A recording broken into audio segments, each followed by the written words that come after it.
सबके दिल में एक सवाल है, अपने बड़े बड़े गांव में इतने बड़े होटल भरे पड़े हुए हैं और बहुत भूखे लोग रास्ते पे खड़े हैं, भूखे सो रहे हैं। वो भूखे लोग होटल में क्यों नहीं जाते होंगे? पैसा नहीं है। कपड़ों के दुकान भरे पड़े हुए और बहुत से लोगों के दामन पे कपड़ा नहीं है। ऐसा क्यों है? पैसा नहीं है। अगर पैसा इतना अहम है, सरकार भी वो कर्जा ले रही है, तो पैसा छपवाती क्यों नहीं है सरकार? जितना चाहे उतना। हमारे पास क्या कम है? कागज कम है, प्रिंटिंग मशीन नहीं, टेक्नोलॉजी क्या कम है हमारे पास? हम इंपोर्ट भी कर सकते हैं। हमने की थी बीच में करेंसी इंपोर्ट कोरिया से। ये जो पैसा होता है, हम सबको लगता है कि ऐसा पैसा छपवाने के लिए सरकार के पास सोना होना चाहिए या कोई फॉरेन एक्सचेंज होनी चाहिए या कोई असेट्स होनी चाहिए, नहीं तो ये पैसा चुप ही बढ़ते जाएगा तो इन्फ्लेशन होगा। यह धारणा हम में से बहुत लोगों की है। गोल्ड स्टैंडर्ड जिसको बोलते हैं, जितना सरकार के पास सोना है उतनी इसमें से वो मुद्राएं बनती थी। 50 साल पहले तक अपने ये देश में चलता था, 1957 तक। हमारा पैसा ऐसा नहीं बनता अभी। आज की जो नोट होती है जिसके ऊपर लिखा होता है, वह धारक को इतने रुपए अदा करने का वचन देता हूं, आई प्रॉमिस टू पे। ये नोट जो गवर्नर जो छपवाती नोट, वो कॉन्स्टिट्यूशनल राइट से बनती है। ये हमारे कॉन्स्टिट्यूशन ने राइट दी है कि आपकी इकोनॉमी को कितना पैसा चाहिए, उसके आप कुछ मॉडल निकालिए। जैसे आपकी इन्फ्लेशन क्या चल रही है, आपकी ग्रोथ इकोनॉमी रेट क्या चल रही है, आपकी पुराने नोट कितने रिप्लेस करनी है, इसके मैथमेटिकल मॉडल्स के ऊपर ये नोट छपवाई जाती है। उसके पीछे कोई मटेरियल या होने की जरूरत नहीं है। इसीलिए इस पैसे को हाई पावर्ड मनी बोलते हैं, जिसके पीछे क्रेडिट की जरूरत नहीं होती है, उसके पीछे कॉन्स्टिट्यूशनल पावर होती है। यह पैसा एक प्रकार का हो गया जो सरकार छपवा सकती है रिजर्व बैंक से, और इसमें कि कितनी हमारी वृद्धि है, अर्थव्यवस्था की वृद्धि कितनी है, इन्फ्लेशन के रेट क्या है, इसके मैथमेटिकल मॉडल बनते हैं और उसी हिसाब से नोट छपवाई जाती है। दूसरा एक पैसा होता है, जब मैं किसी के नाम पे, अगर कोई हम जैसे कोई उठ के किसी के नाम पे एक चेक लिखता है, पे टू समबडी, और नीचे हम साइन करते हैं, यह दूसरा पैसा होता है जिसको क्रेडिट मनी या बैंक मनी बोलते हैं। ये दूसरा पैसा हम सब लोग बना सकते हैं खुद का। 500 रुपए का चेक और 500 रुपए की करेंसी नोट में कोई फर्क नहीं होता, दोनों को ही ट्रांजैक्शन मनी यही बोला जाता है। इकोनॉमिक टर्म्स में उसको नैरो मनी भी बोलते हैं, M1। लेकिन ये दूसरा पैसा जो बनाना होता है, इसके लिए आदमी की बैंक अकाउंट होनी जरूरी है, उसके बैंक में साख होनी जरूरी है, क्रेडिट होना जरूरी है, तभी वो मान लेगी बैंक। ये जो बैंक प्रणाली है जिसमें मैं एक इंस्ट्रूमेंट बनाता हूं खुद का, इसके लिए मेरा बैंक में अकाउंट होना और मेरी साख होना जरूरी होता है। इसीलिए इसको क्रेडिट मनी या बैंक मनी भी बोलते हैं। पहला पैसा सरकार जो बनाती है वो पावर मनी होती है, जिसको हाई पावर्ड मनी होता है। और दूसरा पैसा जब हम सब आम लोग बना सकते हैं, वो डेबिट कार्ड से बनाए या इलेक्ट्रॉनिक मीडिया से बनाए, ये साख के ऊपर होती है। इसके लिए बैंक का होना बहुत जरूरी होता है। और यही हमारी एक गलती यहां होती है। हम में से सब पढ़े लिखे लोग बहुत बड़ी मात्रा में हम सरकार का पैसा यूज करते हैं, करेंसी नोट, खुद का पैसा हम तैयार नहीं करते हैं। ये जो करेंसी नोट होती है, ये हाई पावर्ड होती है। इसके बाद और एक उसके साथ अवगुण भी होती है। ये करेंसी नोट नॉन ट्रेसेबल होती है। एक बार उसने हाथ बदल दिया तो कौन किसके लिए किसने पैसा दिया कभी समझ में ही नहीं आएगा। मेरी 500 की नोट अगर इनके जेब में चली गई तो ये किस लिए आई, कहां से आई, कोई इसका पता नहीं लगेगा। ये नॉन ट्रांसपेरेंट हो सकता है। लेकिन बैंक मनी ट्रेसेबल होता है। अगर मेरे अकाउंट से मैंने किसी को चेक दिया तो कौन से अकाउंट से गया, कब गया, कैसे गया, ये पूरा रिकॉर्ड बनता है। बैंक मनी ट्रेसेबल होता है। 2001 में अमेरिका के ट्विन टावर पे अटैक हो गया, टेररिस्ट अटैक, ट्विन टावर गिर गए। उसी साल हमारे पार्लियामेंट पे भी अटैक हो गया। 2001 के बाद भारत में, अमेरिका में दूसरा अटैक नहीं हुआ, टेररिस्ट अटैक। भारत में तो अभी अभी मुंबई ब्लास्ट तो अभी चल ही रहे। अमेरिका ने सिर्फ एक कर दिया। 2000 के बाद जो टेररिस्ट आउटफिट्स थे उनके बैंक अकाउंट उन्होंने सील कर दिए। अभी उनके पास विटामिन एम है ही नहीं, कोई कर ही नहीं सकते क्योंकि उसके लिए पैसा ही नहीं है।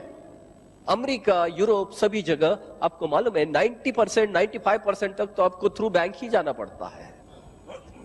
और हमारे देश में तो करेंसी नोट पे ही सब चलता है। कौन छपवाता है, कैसे छपवाता है।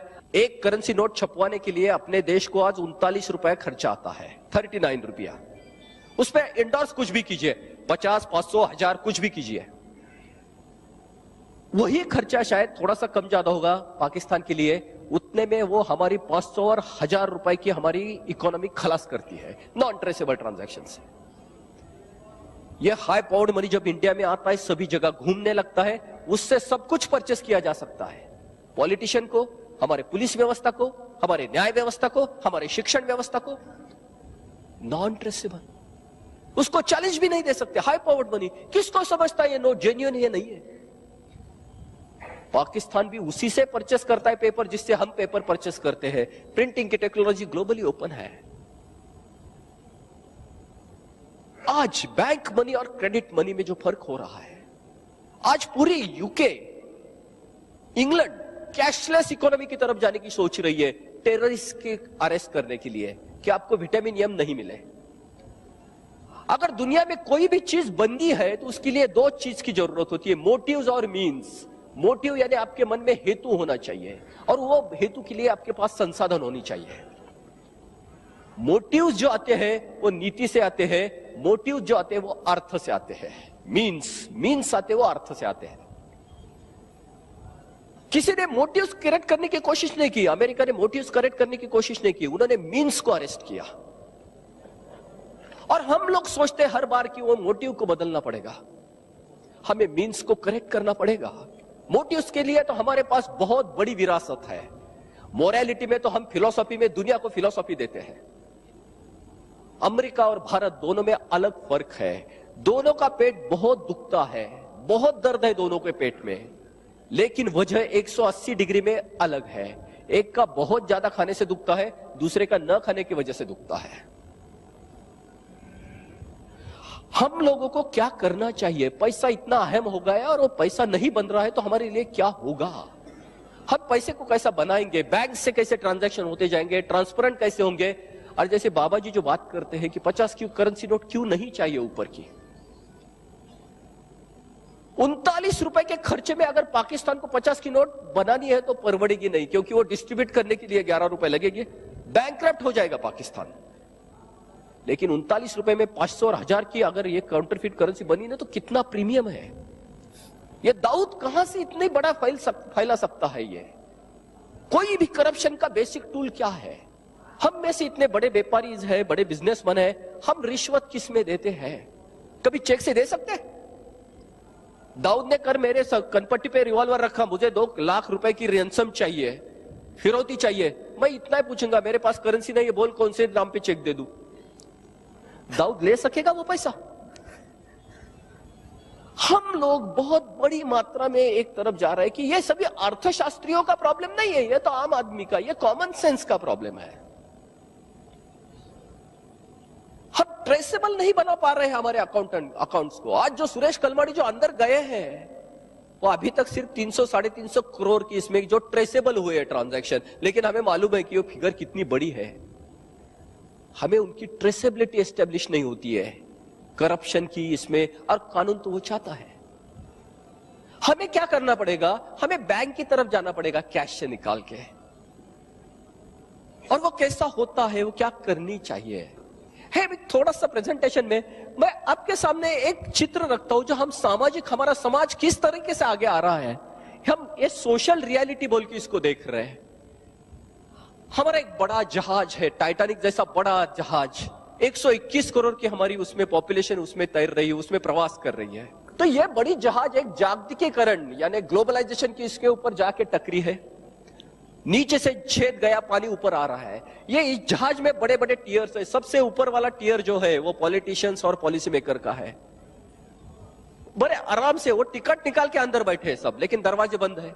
नंबर 2 वाला जो टियर है उसमें सभी ऑर्गेनाइज क्लास, जो पेंशन होल्डर है, जिनके पास थोड़ी सी भविष्य की कुछ निधि है, कोई सुरक्षा है, वो बीच वाला है। और सबसे छोटे वाला जो क्लास है, नीचे वाला अनऑर्गेनाइज क्लास, हमारे देश में 70% पॉपुलेशन उसमें है। किसान हो, छोटे उद्योजक हो या स्टूडेंट्स हो, जहाज से नीचे से पानी आ रहा है, नीचे वाले क्लास के नाक तक पानी आ गया और ऊपर वाले दोनों के दरवाजे बंद है, उनको मालूम नहीं नीचे क्या हो रहा है। ये सब भाग रहे जान बचाने के लिए। 70% हमारे देश में आज ये कंडीशन है। ऐसा एक बड़ा जहाज टूट के अभी समंदर में पड़ा है जिसका नाम सोवियत यूनियन है। 1989 में टूट के पड़ा है, बिखर गया है। आज हमारे जहाज करप्शन और इसमें से एक कंडीशन में है, ऐसा हमें लगता है। ये इंटरप्रिटेशन है, ये गलत हो सकता है। आज हम सबकी एक ही ड्यूटी हो सकती है, एक ही कर्तव्य हो सकता है, अपने अपने कमरे छोड़ के वो जहाज को बचाना चाहिए। कोई भी चेंबर में हो, मैं इंजीनियर हूं, डॉक्टर हूं, सीए हूं, बिजनेसमैन हूं, पहले वो जहाज बचना चाहिए। देश बचेगा तो हम तैरेंगे। हमारा देश अभी एक बड़ी बिल्डिंग जैसे खड़ा हो गया।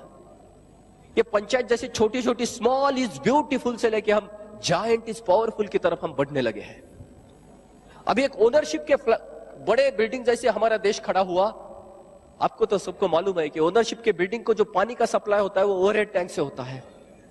नीचे वाले कुएं से और रिजर्वायर से तो पानी ऊपर नहीं ले जा सकते। हम देख रहे हैं कि इतने बड़े इसमें ऊपर वाले जो हौद है, टैंकर है, टैंक, उसमें से वाटर लेवल कम होती जा रही है, इसलिए बहुत से नल को पानी नहीं आ रहा है नीचे। हम समझ नहीं पा रहे कि ऊपर वाले टंकी में पानी क्यों नहीं है। हम जब पीछे जाके देखते हैं तो पीछे वाले हौद में तो बहुत पानी है, पंप चालू है, लेकिन वो वहां तक नहीं पहुंच रहे क्योंकि वो बीच में से पानी बाहर आ रहा है। ये ऊपर वाली टंकी गवर्नमेंट का रेवेन्यू होती है और ये जो पानी उठाने वाली जो होती है उसको टैक्स पैटर्न बोलते हैं, जैसे अभी बाबा जी बोल रहे थे। वो गवर्नमेंट तक पहुंच ही नहीं रहे, वो बीच में से बाहर निकल रहे, उसको काला पैसा या ब्लैक मनी बोलते हैं। और उसका एक अलग पॉइंट बन गया बाहर जो आउट ऑफ गवर्नेंस है, दैट इज पैरेलल इकोनॉमी, समांतर अर्थव्यवस्था। अभी सरकार को ऐसा लग रहा है कि ऊपर की टंकी भरने के लिए नीचे वाले टैंक इसमें हौद में पानी डालो, बाहर से टैंकर से पानी लाके डाल रहे हैं। फॉरेन डायरेक्ट इन्वेस्टमेंट हो या एसईजेड हो, उनको लग रहा है कि ये नीचे वाले हौद में पानी आएगा तो ऊपर जाएगा। कैसा जाएगा जब तक ये अंदर है। ये जो बड़ी बड़ी फिगर आ रही ना, 1,72,000 करोड़, एफडीआई नीचे आ रहा है, बाहर से जाके घूम के फिर बाहर जा रहा है। और अभी सभी व्यवस्थाएं, सबको पानी की जरूरत है। आम आदमी को भी मजबूरन यहां जाना पड़ रहा है पैरेलल इकोनॉमी की तरफ। आम आदमी को अगर एक फ्लैट लेना है तो सफेद पैसे में पूरा फ्लैट कभी नहीं मिलेगा, उसको तो देना ही पड़ेगा। मैं रिश्वत लेना नहीं चाहता, लेकिन देना तो मुझे पड़ेगी, ये तो मेरी मजबूरी है। और ये आ रहा है यहां से, और ये टोटली आउट ऑफ गवर्नेंस है। ये अगली वाली सिस्टम गवर्नेंस में है क्योंकि उसको टैप है, लेकिन यहां क्या कर सकते हैं हम। आज को जो सब फैला हुआ है ना, वो पैरेलल इकोनॉमी से आ रहा है। अभी आपको क्या लगता है कि ये नलियां बदलने के सिवा कोई और रास्ता है अपने पास? कोई रास्ता है? आम आदमी का बजट और सरकार का बजट बिल्कुल उल्टा होता है। आम आदमी का जो इकोनॉमिक बजट होता है वो ऐसा होता है कि पहले उसकी आय वो समझता है कि मेरी आय कितनी है, मेरा वेतन कितना है या मेरी इनकम कितनी है। उसके बाद में उसका एक्सपेंडिचर प्लान यानी व्यय वो निकालता है कि मैं 10,000 रुपए कमाता हूं, 2,000 रुपए मेरे घर खर्चे के लिए, 1,000 रुपए मेरे ट्रांसपोर्ट के लिए, एक हफ्ता एजुकेशन के लिए, कुछ हॉस्पिटल के लिए। जो पैसे मेरे पास बचते हैं मैं उसका सेविंग करता हूं या इन्वेस्टमेंट करता हूं। जो पैसा मुझे कम पड़ता है मैं उसको बोरो करता हूं या घर की कोई चीज बेच देता हूं पैसा खड़ा करने के लिए। सरकार का बजट बिल्कुल उल्टा होता है। सरकार के बजट में पहले व्यय निकाला जाता है, खर्चा कितना करना है, एक्सपेंडिचर प्लान, उसके बाद में उसको रेवेन्यू प्लान बनाना होता है, इसीलिए टैक्सेशन होता है। Taxation is the clean revenue to government and is a mandatory contribution of everybody's towards nation. Tax लगाने का सिर्फ सरकार का अधिकार होता है। अब मुझे यह बताइए, अगर व्यय के बाद, एक्सपेंडिचर प्लान के बाद अगर रेवेन्यू प्लान बनाती है सरकार, तो कभी डेफिसिट में जा सकती है क्या? थियोरेटिकली जा सकती है? थियोरेटिकली जा ही नहीं सकती। आपने कभी 65 साल में, 63 साल में कभी सुना है सरकार सरप्लस बजट में है? यह कितना बड़ा कॉन्ट्रडिक्शन है, क्योंकि टैक्स का राइट सरकार का होता है। सरकार कितना भी टैक्स लगा सकती है, सरकार के पास इतनी पावर होती है, सरकार पैसा छपवा ही सकती है खुद के लिए। तो फिर सरकार कर्जे कैसे लेती है? यह तो आम आदमी के लिए होता है, कर्जा लेना या घर की चीजें बेचना। आज सरकार यहां आगे के फंस गई है कि वो टैक्सेशन से मैनेज नहीं कर पा रही, क्योंकि इतना बड़ा ब्लैक मनी हो रहा है और सरकार की जिम्मेदारियां बढ़ती जा रही है। हमारी लाइफ एक्सपेक्टेंसी बढ़ रही है, हमारी रिक्वायरमेंट बढ़ रही है, इंफ्रास्ट्रक्चर की रिक्वायरमेंट बढ़ रही है, सरकार के पास खर्चे के लिए पैसा नहीं है। मैं पॉलिटिशियन की बात नहीं कर रहा हूं, मैं गवर्नमेंट यानी सिस्टम की बात कर रहा हूं। आज हमारे देश में government is a system and politician is a component. Politician एक भाग है एक व्यवस्था का, लेकिन आज का पॉलिटिक्स पूरे काले पैसे पे खड़ा है। क्यों? 60 साल में इलेक्ट्रल डेमोक्रेसी के लिए हमारे लिए सफेद पैसे का कोई प्रावधान है ही नहीं, बजटरी प्रोविजन है ही नहीं। तो आज के पॉलिटिक्स कहां से चुन के आते होंगे आपको लगता है? एक एमपी के लिए हमारे देश में एवरेज जो खर्चा है वो 7.8 करोड़, 7 करोड़ 80 लाख रुपया है एवरेज खर्चा। एक एमएलए के लिए यानी विधायक जो है 3.6 करोड़, 3.6 करोड़, मैं इंडिया का एवरेज निकाल रहा बोल रहा हूं। और कारपोरेटर के लिए 50 लाख से 1 करोड़ तक खर्चा है। और इसके सब के लिए बजटरी प्रोविजन तो है ही नहीं। हमारे बजट में तो कुछ पैसा होता ही नहीं उसके लिए।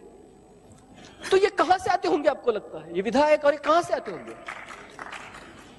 उनको क्या रास्ता है उनके लिए? पार्टी फंड यानी ये छोड़ के जो डोनेशंस हमें मालूम है कितने होते हैं, इसके सिवा रास्ता क्या है?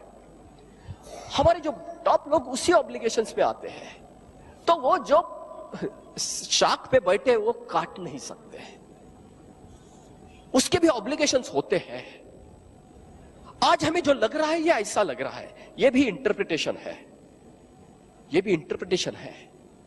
आज अमेरिका की कंडीशन बिल्कुल उल्टी है। अमेरिका में यहां लीकेज नहीं है, लेकिन यहां बहुत बड़े नल रखे उन्होंने, सोशल सिक्योरिटी, और इसमें पैसा जा रहा है कि आज अमेरिका की कंडीशन अब देख रहे क्या हो रही है। हमारे और अमेरिका के एक ही प्रॉब्लम है, फिस्कल डेफिसिट, सरकार का व्यय कैसा बढ़ाए। कोई भी फैमिली तब तक टिक सकती जिसमें बाप जो होता है ना, जो चलाने वाला, घर चलाने वाला, उसकी ताकत अच्छी रहती है। अगर उससे बड़े बेटी की अगर पावर बढ़ गई, बाप से भी ज्यादा हो गई, तो घर टूटने के चांसेस बहुत ज्यादा होते हैं। वो बड़े की बीवी बोलने लगती है कि हम क्यों इतने छोटे भाइयों का ये सबका उठाए, हम अलग घर में से बसाएंगे। बाप ये नहीं बोल सकता, वो पोलियो वाला लड़का भी उसका ही है, जो अभी पालने में है वो भी उसका ही है, उसके लिए उसका ही करना है।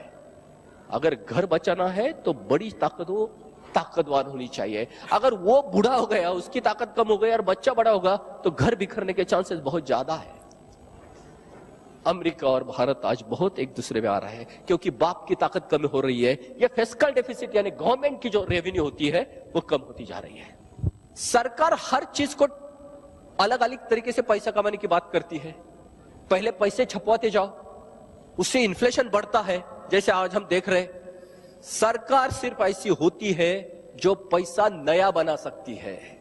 हम कोई लोग, कोई संस्था, कोई आम आदमी पैसा नया नहीं बना सकता। हम पैसा कर्जा ले सकते हैं, यानी मार्केट का पैसा घुमाते रख सकते हैं हम, लेकिन नया पैसा नहीं बना सकते। हमें अगर बैंक से लोन लेना है तो हमें कुछ मॉर्गेज रखना पड़ता है। अगर हमें नया पैसा बनाना है तो हमें उससे इनकम से, प्रॉफिट से ही बनाना पड़ता है, कुछ एक्टिविटी करनी पड़ती है। सरकार को जरूरत नहीं है, सरकार करेंसी नोट छपवा सकती है। सरकार रिजर्व बैंक से एडवांस लोन ले सकती है, जिसको ट्रेजरी बिल बोलते हैं, 30 डेज, 90 डेज, 60 डेज के क्रेडिट के, और टैक्स से आने वाले पैसे से वो वापस कर सकती है वो ऋण। यानी सरकार ऐसी होती है कि वो पहले पैसा तैयार कर सकती है। अभी इसमें है inadequate tax revenue to government, tinkering of taxation. सरकार को सब पैसा जब कम गिरने लगता है तो सरकार टैक्स के साथ खिलवाड़ करती है। जैसे अभी बाबा जी ने बताया 32 अलग अलग परसेंट टाइप्स के हमारे यहां टैक्सेस है। किसी को मालूम नहीं है कैसे होते, कोई सीए भी नहीं बता सकता। ये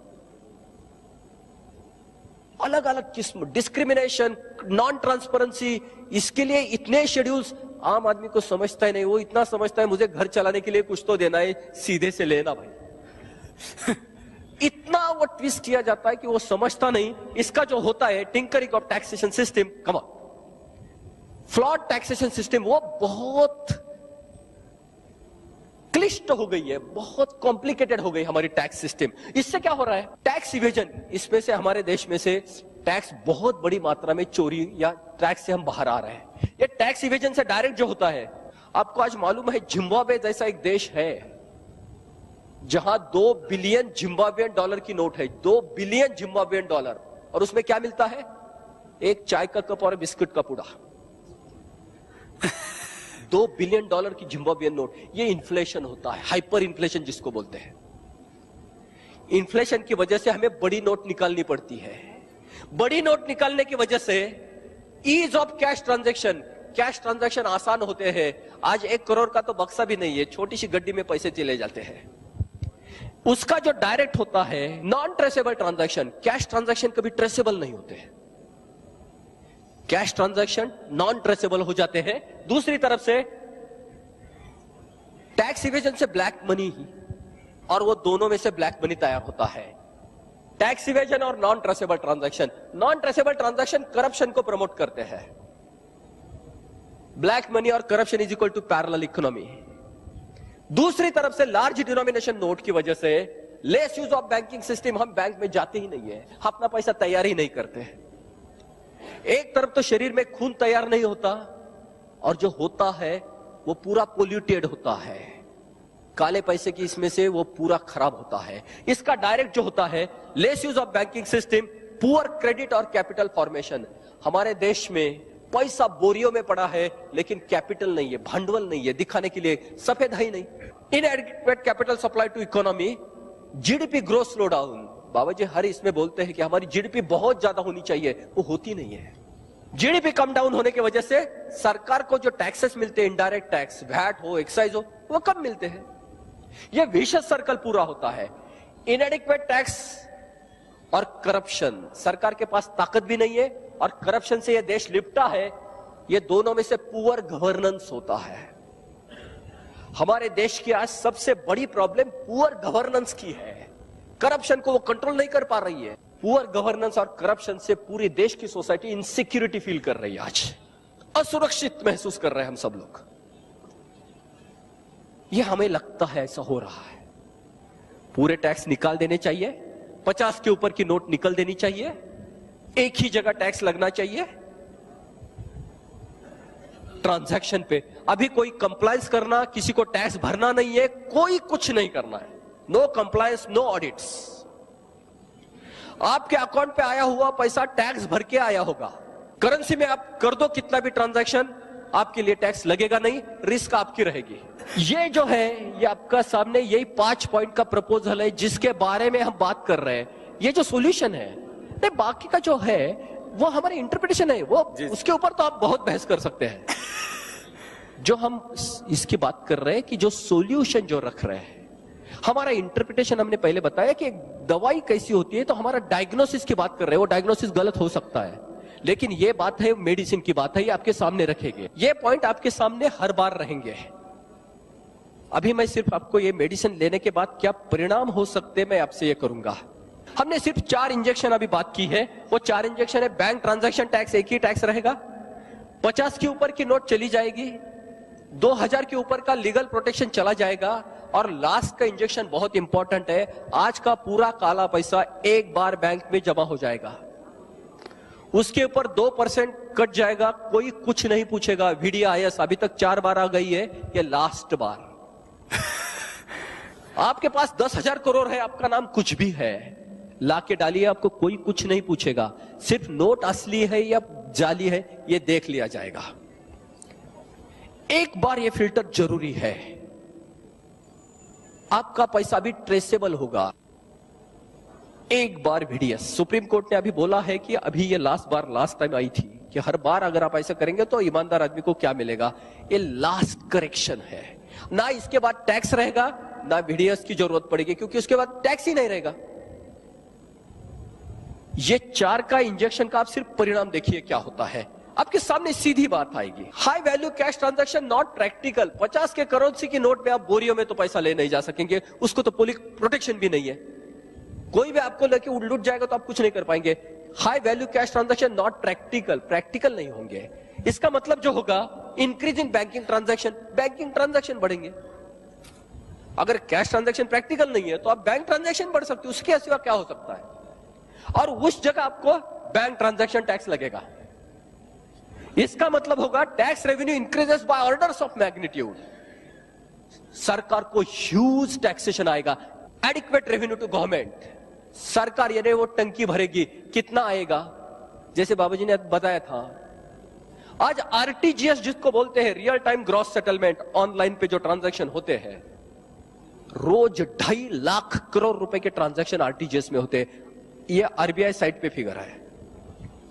उसके ऊपर अगर 2% टैक्स लग गए तो रोज के 5,000 करोड़, 2.5 लाख के 2% 5,000 करोड़ रोज का टैक्स। रोज अगर 2.5 लाख करोड़ के ट्रांजैक्शन है उसमें 2% का टैक्स लगेगा, 5,000 करोड़ रोज का ट्रांजैक्शन टैक्स हो गया कलेक्ट। मल्टीप्लाई बाय 300 डेज, 65 दिन बैंक की छुट्टी, 15 लाख करोड़ रुपया। आज हमारे देश में total taxation local body, state और सेंट्रल का सब मिलके 12.5 लाख करोड़ रुपया है। 15 लाख करोड़ रुपए में RTGS की आज बात कर रहा हूं सिर्फ। आप ये करेंसी ट्रांजैक्शन आप तो जानते ही है कि हमारे बैंक ट्रांजैक्शन से कितने गुना ज्यादा है। करेंसी कॉम्प्रेस होगी तो कितनी बड़ी मात्रा में बैंक ट्रांजैक्शन चलेगी। 2% नहीं, वो 0.5% हमारे लिए बहुत बड़ी टैक्स होगी। Tax collection is simplified, opportunity for corruption eliminated, black money eliminated. आपको टैक्स ही भरना नहीं तो काला पैसा बनेगा ही नहीं, स्टैंप ड्यूटी नहीं, कुछ भी टैक्स नहीं है। Second, fake currency eliminated. 39 रुपए में 50 रुपए छपवाना परवड़ेगा नहीं किसी को। ये दोनों का अल्टीमेट होगा, ब्लैक मनी भी नहीं और फेक मनी भी नहीं है। Anti social and anti national elements effectively checked. Corruption पे भी चेक आएगा क्योंकि आपके पास व्हीकल ही नहीं रहे होगा नहीं। Part of BT2 goes to bank and increase in banking transaction. हर ट्रांजैक्शन पे बैंक को कमीशन मिलेगा और बैंकिंग के ट्रांजैक्शन बढ़ेंगे। इसका डायरेक्ट रिजल्ट जो आएगा, net banking revenue increased. Bank को इंटरेस्ट की जगह और एक पैरेलल रेवेन्यू सोर्स आएगा, इससे बैंकिंग रेवेन्यू बढ़ेगा। उसका डायरेक्ट इफेक्ट है ग्लोबली कॉम्पिटिटिव इंटरेस्ट रेट। हमारे पास रिक्वायरमेंट बहुत है, पोटेंशियल है, परचेसिंग पावर मिलेगी। ग्लोबली कॉम्पिटिटिव इंटरेस्ट रेट अगर 4% 5% से हमें सबके लिए पैसा मिलने लगेगा, किसानों को, एजुकेशन को, व्हीकल को, हाउसिंग को, चीप एंड इजी कैपिटल, पैसा आसान भी होगा और सस्ता भी होगा। इसका डायरेक्ट इफेक्ट है purchasing power of a society as a whole increased. यही होता है, सिर्फ यही होता है इकोनॉमिक्स में। आज अमेरिका में जो डर है इंटरेस्ट रेट बढ़ने के डर है और सोसाइटी की परचेसिंग पावर डाउन जाएगी, यही डर है। Market demand boosted, purchasing power बढ़ेगी, जरूरतें हैं तो मार्केट की डिमांड बढ़ेगी। उसका direct effect industry trade supply stimulated, रोजगार बढ़ेगा, कारखाने चलेंगे, बिजनेस चलेंगे, पैसा है, बढ़ोतरी। Commodities and services are freed from tax influence, prices drop. आज हम सबको मालूम है हर चीज के ऊपर कम से कम 30% या 35% टैक्सेस होते हैं। हर चीज के ऊपर एक्साइज होती है, हर चीज के ऊपर वैट होता है, हर चीज के ऊपर टैक्सेस होते हैं, लोकल बॉडी के टैक्सेस। हमें मालूम है कि पेट्रोल की कीमत कितनी है मार्केट में, उसके ऊपर टैक्सेस कितने हैं। 65 रुपए की कीमत जो है पेट्रोल की, उसकी रियल प्राइस जो है वो 27 रुपया कुछ पैसा है, ऊपर के सब टैक्सेस है। हर चीज के ऊपर टैक्सेस होते हैं, वो कम से कम 35% तक उसका कंपाउंडिंग होता है। सब टैक्स चले जाने से प्राइसेस विल ड्रॉप और वहां से इंटरेस्ट रेट कम होने से चीप एंड इजी कैपिटल, उससे भी प्राइसेस कम आएगी, महंगाई बहुत नीचे जाएगी, purchasing power increases, market demand boosted, focus shifted to innovation from manipulation. हम काली पैसे की जगह हम सफेद पैसे की बात करेंगे, क्वालिटी की बात करेंगे, इंप्रूवमेंट की बात होगी। ये पैसा छुपाना कहाँ, फिर वो स्विस बैंक में रखना कैसे, फिर उसको वापस कैसे लेना, फिर वो मॉरिशस रूट कैसे करना, कोई जरूरत नहीं रहेगी। पैसा यहां घूमेगा, यहां होगा।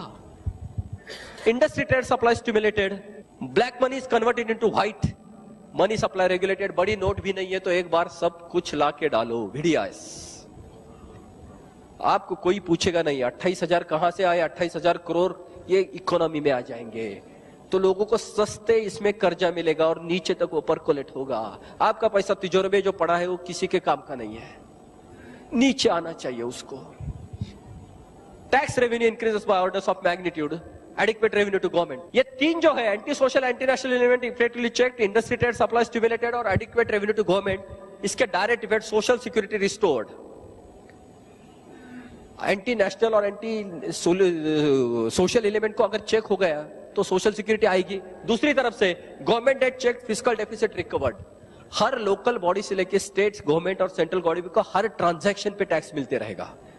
जितना सरकार खर्चा करेगी वहां से टैक्स मिलता ही रहेगा। सरकार को सिर्फ खर्चा करने का यही रोल रहेगा। अभी रेवेन्यू तो ऑटोमेटिक हो गया। एम्पावर्ड गवर्नमेंट, वो टंकी भर जाएगी, लीकेज निकल गया और हर सर्कुलेशन में से पैसा आ गया। एम्पावर्ड गवर्नमेंट, जो हमारे यहां था वीक गवर्नमेंट, ये पहले इसमें एम्पावर्ड गवर्नमेंट यहां आएगा। दूसरी बार एम्प्लॉयमेंट अपॉर्चुनिटी बढ़ेगी, ट्रेड बिजनेस बढ़ेगा, पैसा गांव गांव तक घूमने लगेगा, तो वहां के पैसे, वहां के रोजगार बढ़ेंगे। ये नक्सलाइट मूवमेंट को एक चेकआउट हो जाएगा। देश में आबादी और शांति आने के चांसेस है। Social security record, appropriate subsidies, सरकार के पास पैसा आएगा तो social health, social education, social infrastructure पे सरकार पैसा लगाएगी। आज प्राइवेट नहीं लगाएंगे। आज सोशल हॉस्पिटल में क्या कंडीशंस है, सोशल एजुकेशन के क्या हाल, सरकार के पास पैसे नहीं है। प्राइवेट तो परवड़ेगी नहीं, जिसको परवड़ेगी वो सिर्फ ऊपर जा रहा है। सरकार के पास पैसा आएगा तो गरीब लोगों तक वो पहुंचेगा। Globally competent agro segment, budgetary provision for political system. सरकार के पास पैसा आएगा तो पहले इलेक्शन के लिए और पॉलिटिक्स के लिए सफेद पैसा देना पड़ेगा, काले पैसे से हमें उनको तोड़ना पड़ेगा। इससे काला पैसा चले जाएगा। और budgetary provision for political system, black money eliminated और budgetary provision for political system, cleansed political system. हम ये चाहते हैं, इसकी सिवा कुछ नहीं होगा। हमारी राजकारण शुद्ध होनी चाहिए, काला पैसा चले जाएगा और सफेद पैसे पे वो चलेगा। Clinched political system, empowered government and clinched political, ये दो सिर्फ इफेक्टिव गवर्नेंस दे सकते हैं। जो पुअर गवर्नेंस से हमने बात की थी, अब इफेक्टिव गवर्नेंस तक आ गए। That's the end, empowered India what we dream.